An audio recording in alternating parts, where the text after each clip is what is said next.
Let's start from the Caucasus. Սկսենք Կովկասից, Հայաստանից եւ Ադրբեջանից։ Վերջին մի քանի ամիսների ընթացքում տարածաշրջանը այցելել ՆԱՏՕ-ի գլխավոր քարտուղարի տեղակալը եւ ակնհայտ է, որ այս երկու երկրների նկատմամբ ձևավորվել է նոր մոտեցում։ Ինչ ծրագրեր կամ մեթոդներ է կիրառում ՆԱՏՕ-ն այսօր երկրների դիմակայունությունը բարձրացնելու, նրանց պաշտպանությունը ամրապնդելու եւ ՆԱՏՕ-ի հետ գործընկերությունը ամրապնդելու համար։ NATO is trying to help these countries increase their resilience, think about defense and overall partnership with NATO. I think historically the Caucasus has been a region. Պատմականորեն Կովկասը ՆԱՏՕ-ի համար մեծ հետաքրքրություն ներկայացնող տարածաշրջան է։ Այստեղ է գտնվում նաև մեր անդամ պետությունը Թուրքիան, որը անմիջական հարևան է։ Կովկասի 3 երկրներն էլ Վրաստանը, Հայաստանը եւ Ադրբեջանը ունեն սերտ հարաբերություններ ՆԱՏՕ-ի տարբեր անդամ պետությունների հետ։ Հետևաբար ՆԱՏՕ-ն մշտապես հետաքրքրված է եղել միշտ եւ ցանկացել է համագործակցել այս տարածաշրջանի երկրների հետ։ Ինչ վերաբերում է Հայաստանին եւ Ադրբեջանին, ինչպես նշեցիք, գլխավոր քարտուղարի տեղակալ Ռադմիլա Շեկերինսկան վերջերս տարածաշրջանում էր եւ այցելել է երկու երկրներն էլ։ Կարծում եմ, սա վկայում է այն կարեւորության մասին, որը մենք տալիս ենք այս երկու երկրներին, ինչպես նաեւ Վրաստանի հետ մեր հարաբերություններին։ Վրաստանի հետ մեր համագործակցությունները տասնամյակների պատմություն ունի։ Գործնական համագործակցության տեսանկյունից առաջին հերթին պետք է նշել Վրաստանը։ Այս հարաբերությունները տարիների ընթացքում զարգացել եւ զգալիորեն խորացել են։ Հատկապես պետք է ընդգծել Վրաստանի պաշտպանության ուժերը, որոնք ՆԱՏՕ-ի զինվորների կողքին նվիրատվությամբ մասնակցել են մարտական գործողություններին տարբեր տարածաշրջաններում։ Նրանք այսօր էլ շարունակում են ծառայությունը ՆԱՏՕ-ի ուժերի հետ միասին որոշ վայրերում։ ՆԱՏՕ-ն բարձր է գնահատել այս համագործակցությունը։ Հայաստանի եւ Ադրբեջանի հետ հարաբերությունների մակարդակը համեմատած ցածր էր, սակայն այժմ մենք սկսում ենք կոնկրետ քայլեր ձեռնարկել եւ քննարկում ենք, թե ինչպես կարող ենք խորացնել համագործակցությունը երկու երկրների հետ։ Դուք հիշատակեցիք դիմակայությունը։ Դիմակայությունը չափազանց կարեւոր է ինչպես ՆԱՏՕ-ի անդամների, այնպես էլ մեր գործընկեր երկրների համար։ Խոսքը վերաբերվում է այն հարցին, թե ինչպես նրանք կարող են ավելի լավ պաշտպանվել այս սպառնալիքներից, որոնք ցածր են ավանդական հակամարտության կամ հարձակման շեմին։ Ժամանակակից աշխարհում մենք բախվում ենք բազմատեսակ վտանգների, լինի դա կիբերվտանգ, էներգետիկ ենթակառուցվածքների դեմ հարձակումներ կամ ապատեղեկատվություն։ Եթե մենք որպես դաշնակիցներ եւ գործընկերներ գործենք միասին, կկարողանանք ստեղծել անվտանգ եւ պաշտպանված անվտանգության միջավայր վտանգներից։ And we see in the world today, there's all sorts of threats out there, be it cyber threats or threats to energy infrastructure, disinformation.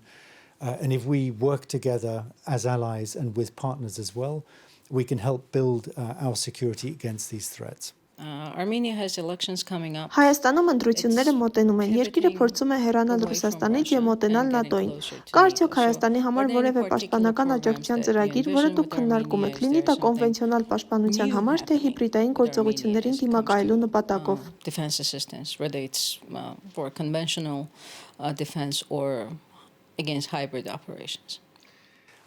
I mean, there are a lot of possibilities. Հայաստանի հետ համագործակցության բազմաթիվ հնարավորություններ կան, սակայն սկզբից պետք է նշել մի բան. ցանկացած համագործակցությունը գործընկեր երկրի հետ պետք է հիմնված լինի շահերի համընկման վրա, թե ինչ է մտնում ՆԱՏՕ-ի հետաքրքրությունների մեջ եւ միևնույն ժամանակ ինչ է ցանկանում հենց գործընկեր երկիրը։ Մենք ոչ ոքի չենք պարտադրում համագործակցություն եւ Հայաստանի հետ նույն մոտեցումն ենք պահպանում։ Հայ պաշտոնյաների հետ մենք կանոնավոր կերպով քննարկում ենք այն ոլորտները, որտեղ կարող ենք համատեղ աշխատել։ Այս փուլում մենք բավականին լավ համագործակցություն ունենք, օրինակ ռազմական կրթության ոլորտում։ Մենք ունենք լավ մշտական ծրագիր Հայաստանի պաշտպանության նախարարության եւ զինված ուժերի հետ։ Բացի այդ իրականացնում ենք ծրագիր ամբողջականության եւ թափանցիկության ամրապնդման համար, որը կենտրոնացված է պաշտպանության եւ անվտանգության ոլորտում հակակոռուպցիոն հարցերի եւ թափանցիկության վրա։ Ապագայում հնարավոր է այս ուղղությունները Հայաստանում եւս ավելի ընդլայնել։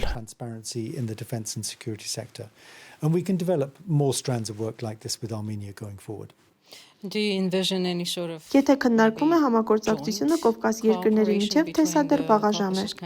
Or is that something that we're not there yet? I would very much hope that we will be able Շատ մեծ հույս ունեմ, որ այս ուղղությամբ ավելի շատ կարող ենք անել։ Վերջին տարիներին Կովկասի առնվազն երկու երկրների միջև եղել է տարբեր ձևաչափերի համագործակցություն, ունենք տարբեր նախագծեր, օրինակ գիտություն խաղաղության եւ անվտանգության համար, SPS ծրագրի շրջանակներում, որը ներառում է համատեղ հետազոտական աշխատանք դաշնակիցների եւ գործընկերների միջև։ Այստեղ հնարավոր է համագործակցություն տարբեր գործընկերների միջև։ Վերջնական արդյունքում Կովկասը աշխարհագրորեն փոքր տարածաշրջան է եւ եթե գտնենք ճանապարհներ այս երկրների առավել մոտեցման համար, դա հիանալի կլինի։ Ապագայում Վրաստանը կարող է լինել այս գործընթացի համար հարմար տեղ։ that would be great. Georgia could be a good venue for this going forward, for example. Talk to us more about the capacity building as it comes Կարող to եք ավելի the մանրամասն Russian ներկայացնել information կարողությունների threats, զարգացման ուղղությամբ again, hybrid իրականացվող աշխատանքը, operations, երբ խոսքը վերաբերում է overall ռուսական maligned տեղեկատվական վտանգներին, activities that կրկին are not հիբրիդային conventional գործողություններին եւ military այն threats, չարամիտ but still գործողություններին, որոնք չեն threaten the համարվում security of կոնվենցիոնալ those ռազմական վտանգ։ countries. Do you have Սակայն այն specific շարունակում է programs վտանգ in ներկայացնել each այս of the երկրների countries or անվտանգության maybe համար։ region-wide Ունեք կոնկրետ ծրագրեր program? յուրաքանչյուր How երկրի do you համար կամ address տարածաշրջանային that մակարդակով։ particular threat Ինչպես եք coming from արձագանքում Russia towards the Ռուսաստանից region? եկող այս կոնկրետ While, վտանգին։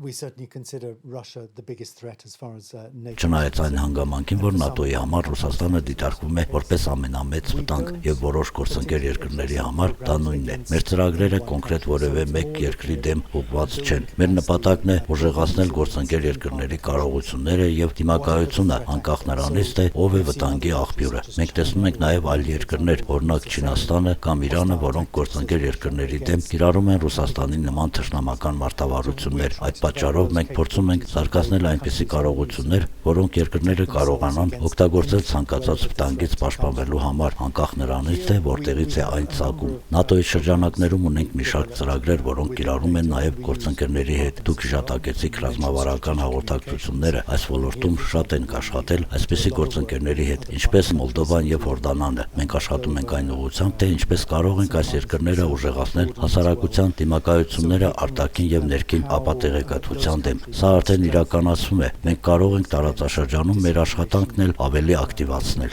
Coming from outside or indeed from inside the country, from different threat actors. So we do a lot of that already, and we can always do more in the region. Talk to us more about Moldova. Ավելին պատմեք Մոլդովայի մասին, որը նույնպես գտնվում է բարդ իրավիճակում։ Տպավորություն է, որ ԱՄՆ-ն այժմ ավելի մեծ ուշադրություն է դարձնում Մոլդովային, ինչպես նաև Հայաստանին եւ Ադրբեջանին։ Ինչ սպասումներ կան ՆԱՏՕ-Մոլդովա հարաբերությունների զարգացման վերաբերյալ։ Sort of expectations of Moldova-NATO relations moving forward. We have a very strong partnership with Moldova, which has developed. Մոլդովայի հետ մենք ունենք շատ ուժեղ գործընկերություն, որը զարգացել է տասնամյակների ընթացքում։ Նրանց աշխարհագրական դիրքից ելնելով Ուկրաինայի եւ Ռումինիայի միջև այն պայմաններում, երբ երկրի տարածքի մի մասը օկուպացված է Ռուսաստանի կողմից, մենք Մոլդովայի հետ համագործակցում ենք բազմաթիվ գործնական հարցերի շուրջ։ Սա դասական օրինակ է, երբ ՆԱՏՕ-ն կարող է աջակցել երկրին զարգացնելու իր պաշտպանական ուժերն ու կարողությունները սեփական անվտանգությունն ավելի արդյունավետ ապահովել համար վերջին տարիներին մենք բավականին ինտենսիվորեն աշխատել ենք նրանց հետ։ Ապատեղեկատվությունը այն հիմնական թեմաներից է, որի շուրջ մենք համագործակցում ենք։ Բացի այդ, կիբերանվտանգությունը եւ զինված ուժերի կարողությունների ընդհանուր հզորացումը, այդ թվում հավաքագրման հարցերում, որպեսզի նրանք ունենան ավելի ժամանակակից ուժեր, երկրի պաշտպանությունն ավելի արդյունավետ կազմակերպելու համար։ Including work on, for example, recruitment into the armed forces, so that they have a more modern set of forces to better be able to defend the country. And from your vantage point, Ձեր դիտակետից տեսնում եք, որ Մոլդովան ավելի ակտիվանում ՆԱՏՕ-ի հետ հարաբերություններում, քանի որ Մոլդովան չեզոք երկիր է եւ անդամակցության հայտ չի ներկայացրել։ Տեսնում եք որևէ փոփոխություն, հատկապես 2022 թվականին Ուկրաինայում Ռուսաստանի լայնածավալ ներխուժումից հետո։ They have their neutrality, and a lot of the partners that we work with, including. Նրանք ունեն չեզոքություն, շատ գործընկերներ, որոնց հետ մենք աշխատում ենք, օրինակ Ավստրիան եւ Շվեյցարիան, նույնպես չեզոք երկրներ են։ Տարբեր գործընկեր երկրներ կարող են ունենալ չեզոքության տարբեր ձևաչափեր, սակայն դա չի խանգարում համագործակցության որոշակի մակարդակի գոյությանը։ Ինչպես նախապես նշել եմ, ամեն ինչ մենք անում ենք Մոլդովայի հետ։ Տեղի է ունենում միայն նրանց խնդրանքով։ Մենք ոչ մեկի ոչինչ չենք ստիպում։ Այն ոլորտում, որտեղ նրանց պետք է համագործակցություն, մենք գտնում ենք միջոցներ նրանց աջակցելու համար։ 2022 թվականից հետո իրավիճակը փոխվեց։ Նրանք իրենց ավելի անապահով եւ խոցելի զգացին։ Նրանք ինքնուրույն որոշեցին թույլ կողմերը, որոնք պահանջում էին արձագանք ավելի լավ պաշտպանության ապահովելու համար, եւ այդ հարցերում նրանք դիմեցին մեծ օգնության համար, եւ մենք կարողացանք նրանց աջակցություն ցուցաբերել։ And we've been able to provide it. Russian invasion of Ukraine in 2022, full-scale invasion, has changed many things. Ինչպես է Ռուսաստանի ներխուժումը Ուկրաինայում ազդել ՆԱՏՕ-ի տեսլականում տարածաշրջանի դիմադրողականության, կարողությունների զարգացման եւ գործընկերների աջակցման վրա։ Resilience, capacity building, and assistance that NATO provides to its partners. Before 2022, NATO had a strong 2022 թվականից առաջ ՆԱՏՕ-ն ամուր հարաբերություններ ուներ բազմաթիվ անհատական գործընկերների հետ, բայց գործնական համագործակցությունը նրանց մեծ մասի հետ համեմատաբար ցածր մակարդակի վրա էր։ Ներխուժումից հետո դաշնակիցները ավելի հստակ գիտակցեցին գործունեության կարևորությունը։ Նրանք տեսան այն աշխատանքների արդյունքները, որոնք մենք կատարել ենք Ուկրաինայի հետ ներխուժման նախնական փուլից առաջ կարողությունների զարգացման ուղղությամբ եւ ինչպես դա օգնեց Ուկրաինային դիմադրել Ռուսաստանի հարձակմանը։ Այժմ գործընկերների հետ աշխատանքը շատ ավելի մեծ նշանակություն ունի։ Սա մեզ հնարավորություն տվեց ուժեղացնել համագործակցությունը այսպիսի երկրների հետ, ինչպիսիք են Մոլդովան, ինչպես նաև Բոսնիա-Հերցեգովինան, որոնք ունեն տարբեր ռիսկեր եւ խոցելություններ։ Այժմ մեզ մոտ ավելի շատ ռեսուրսներ կան, որպեսզի աջակցենք այդ երկրների պաշտպանության եւ անվտանգության զարգացման գործում։ But we have a lot more capacity to be able to work with these countries to help them develop their defense and security. How optimistic are you about the region? Որքան օպտիմիստ եք տրամադրված Կովկասի նկատմամբ, մասնավորապես այս երեք երկրների եւ ՆԱՏՕ-ի միջև հարաբերությունների, ինչպես նաեւ Սևծովյան տարածաշրջանի ապագայի վերաբերյալ։ Maybe even the wider Black Sea region. How do you see the future of this? For the Caucasus, Կովկասի տարածաշրջանի նկատմամբ ես շատ օպտիմիստ եմ տրամադրված։ Վերջին ամիսներին, այդ թվում անցյալ տարվա օգոստոսին, Հայաստանի եւ Ադրբեջանի միջև ձեռք բերված համաձայնությունը շարժարիտ տվեց տարածաշրջանում խաղաղության հաստատման գործընթացին։ Եթե մենք ամրապնդենք այս գործընթացը եւ ավելի կոնկրետ դարձնենք այն, կարող ենք հասնել սերտ համագործակցության տարածաշրջանի երկրների միջև։ Սա օգտակար կլինի ՆԱՏՕ-ի անդամ երկրների եւ Սևծովյան տարածաշրջանի անվտանգության համար։ Որոշ չափով ես օպտիմիստ եմ տրամադրված։ Իհարկե դեռ շատ աշխատանք է պետք կատարել եւ շատ հարցեր լուծել, բայց կարծում եմ, որ նպատակասլացությամբ հնարավոր է առաջընթաց գրանցել։ I'm optimistic. At the same time, there's a lot of work that's got to be done. There are a lot of issues that need to be resolved. But I think if we work hard on these, then we'll be able to make progress. You mentioned Georgia in a couple of Դուք նշել եք, որ Հայաստանի հետ գործընկերությունը շարունակվում է։ Խնդրում եմ պատմեք այս գործընկերության պատմության մասին։ Այժմ որտեղ ենք եւ ինչ կանխատեսում ունեք ապագայի համար։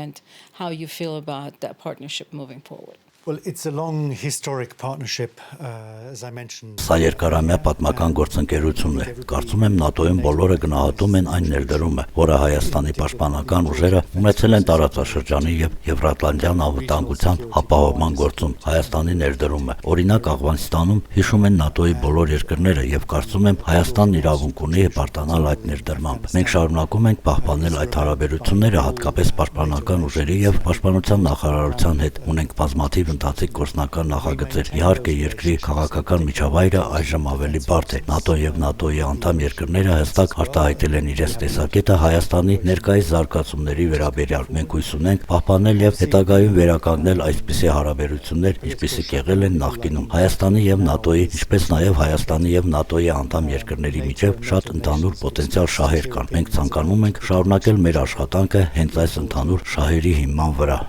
We hope that we're going to be able to maintain and then rebuild a relationship along the lines that we had previously. We have a lot of joint interest potentially between Georgia and NATO nations, and we'd like to go back to building on those joint interests.